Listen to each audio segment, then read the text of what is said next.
Hello, Philopolka. So, ayun, nakalimutan ko, 3 minutes nga lang pala yung video recording dito sa TikTok.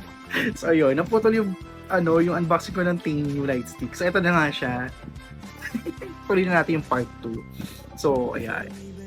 Actually, ang ganda nung insides niya, yung loob. So, it's a combination yung, should we call it insignia? No. Basta yung symbol nila. And then, yeah, meron siyang water wave or something. And may ice doon or something. Decor talaga ang cute. And then, ito yung dome niya.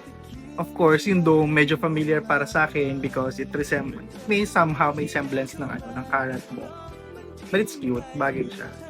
And then materials, of course, plastic siya. Nice na din. I love it. Pink. And then let's try to open it. Lagyan natin siya ng battery. Pero di ko naman nagagamitin yung pa-freebie na battery. Kasi I usually use yung Akari.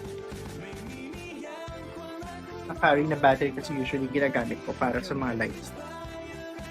Kasi naman na, di bali medyo mahal ng konti. At least, safe. Tsaka iwas kalawang. Sana kung masya yung 3 minutes ulit. Ito yung strap, maliit lang siya.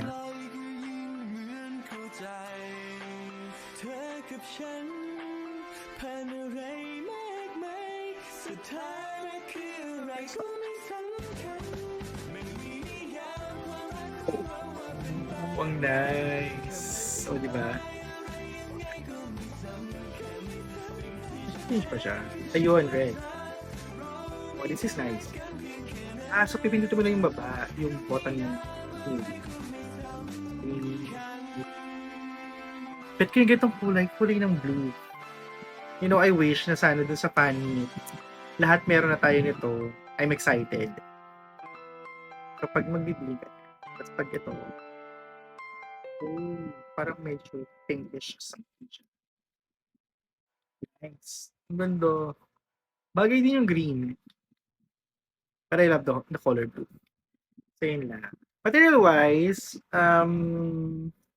honest review, much better pa siguro. May improve pa siguro yung light stick. Ayun. GMM TV, gawin nyo to ng paraan. I mean, sana yung handle niya would be parang robong style or karatbong version na style para mapaganda pa. Actually, maganda. I mean, maganda yung kulay, yung design niya, okay naman. You just need to work out on that. Ayun lang. So, yun.